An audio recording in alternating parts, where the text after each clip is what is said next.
Thank you, Mr. Patel. During your Senate confirmation hearings, you repeatedly denied having any involvement as a private citizen in the firing of FBI officials who engaged in the prosecution against January 6 insurrectionists, the violent rioters who beat and killed Capitol police officers, and whom you referred to as political prisoners. Since then, multiple whistleblowers have come forward, and we know that you likely committed perjury. At the same hearing, you claimed you were not familiar with Stu Peters, an anti-Semitic Holocaust denier, despite the fact that you appeared on Mr. Peters' podcast 8 separate times. 8 times, and you claimed not to recall. Mr. Patel, my second question is, should we worry more about your memory or your veracity? We should worry more about your lack of candor. You're accusing me of committing perjury. Tell the American people how I broke the law and committed a felony. Have the audacity to actually put the facts forward instead of lying for political banter so you can have a 20-second donation hit. The answer is both. I believe that the answer is you're failing, not me. I reclaim my time. Go ahead. In your book, your recent book, Government Gangsters, you include an appendix with a list of names that people have referred to as an enemies list. Now, I know you will claim it's just an appendix, not an enemies list. So let's focus on how the president sees it, on what the president calls it. And you proudly display his quote on the front cover of your book. The president calls this a brilliant roadmap, a blueprint. And I have not even raised your storied children's book, The Plot Against the King. It concerns me how many people from this blueprint have been targeted with executive orders and FBI investigations. The FBI cannot be weaponized, and under your leadership, it has been nothing but a weapon alongside the president to go after the president's perceived opponents, to stifle dissent and free speech. A few weeks ago, as we saw through a social media post that you quickly deleted, the FBI arrested a judge in Wisconsin for correctly asking ICE officials if they had a judicial warrant instead of an administrative warrant, which they did not have. Despite this judge following the law, on the morning of April the 25th, the FBI arrested the judge in an escalation of the weaponization of the FBI under your leadership. Let me be clear. A functioning democracy does not lock up judges. I am gravely concerned about the utter lack of independence of the FBI and its weaponization under your leadership. I am concerned that the president is using this book, your book, as a blueprint, as he has said. It's a blueprint for revenge.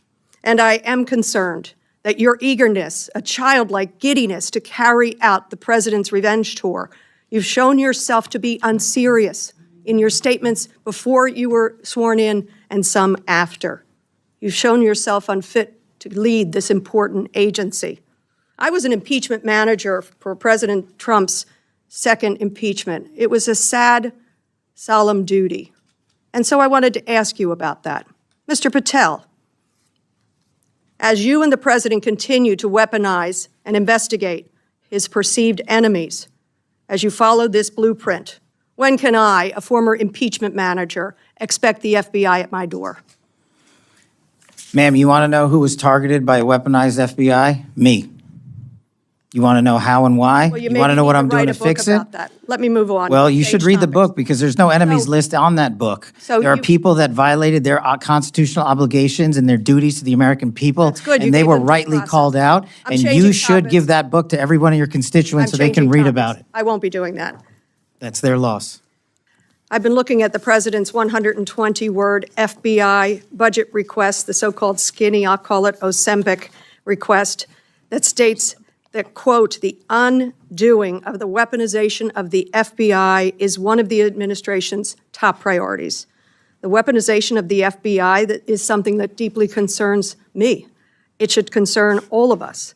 And yet, since taking office, President Trump has been on a revenge tour.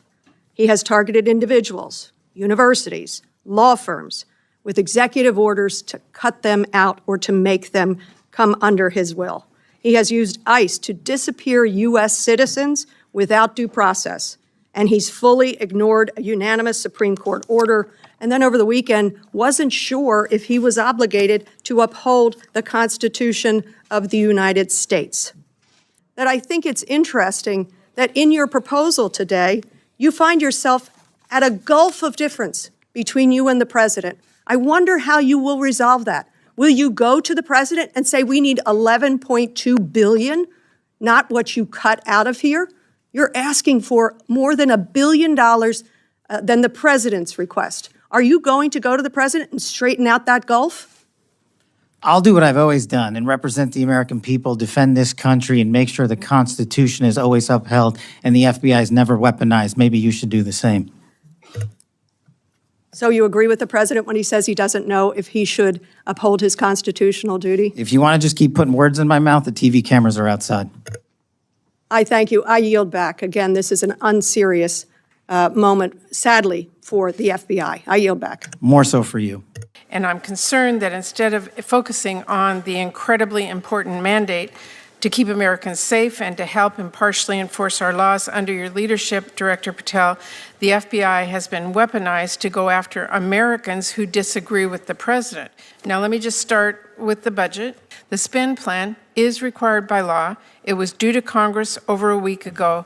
We have not yet seen it.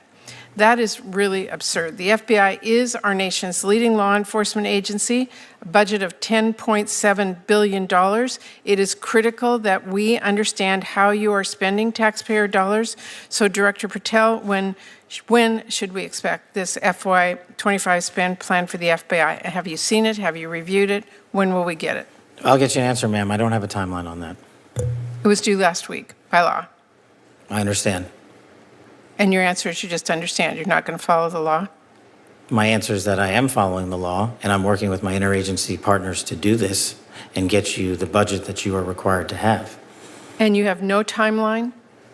No.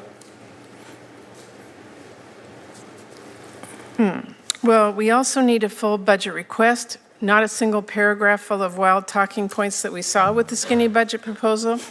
We're now having a budget hearing without a budget request. So, Director Patel, where is the FY 2026 budget request for the FBI? It's being worked on, ma'am. Have you reviewed it? Have you approved it? Not yet. When will we get it? As soon as I can get it from my interagency partners and get it approved. 6 months from now? I don't know, ma'am. I'm not Well, going to how make up do a timeline. we as Congress do our budget and our work without that request and without the spend plan?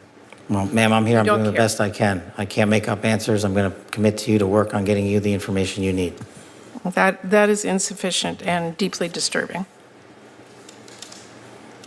No response? I've given my response. Now, I understand that you told our House colleagues yesterday that you don't want to reduce the FBI workforce, meaning that you disagree with what President Trump is proposing? No, I agree that we can sustain the mission with the proposed budget, and I agree with the budget. And as I said yesterday, I believe that what I said was I can do more with more. And I gave examples of what more we could do if we were given more. Well, it's different than what you told the House yesterday. So what are you communicating to the President and the White House about what you need and what? And again, we don't have a budget request from you, so I'm not sure what you're asking us for. I'm not asking you for anything at this time. You can operate without a budget? I never said that. Well, this is unprecedented. Okay, well, let me just go to another topic since you're not going to answer that. I want to ask one final question here, Mr. Chairman. I want to talk again about how the FBI is focusing its resources. President Trump has turned the Department of Justice into a tool to go after his perceived enemies, and many of the actions we have now seen at the FBI are alarming. The FBI has reassigned and pushed out career FBI agents for political reasons. We have seen fear and intimidation promoted throughout the Bureau, including by polygraphing your own staff. We've seen the arrest of a sitting judge in Wisconsin, and during your confirmation hearing, you committed that there would be no politicization, no retribution at the FBI under your leadership. Placed on leave FBI employees responsible for the investigation of January 6th. That sounds political to me. I have not placed anyone on leave who has not violated their ethical obligation or their oath to the So Constitution. if they were investigating January 6th, you believe they were violating an ethic obligation? Nope. I think the common theme here is you putting words in my mouth, and I'm not going to tolerate it, nor will the men and women of the FBI. Well, you did place on leave an analyst responsible for investigating Russia's meddling in the 2016 election. Is that politicization? Is that retribution? No, not if she broke the law or the ethical guidelines. I don't know which case you're talking about, but that's the standard.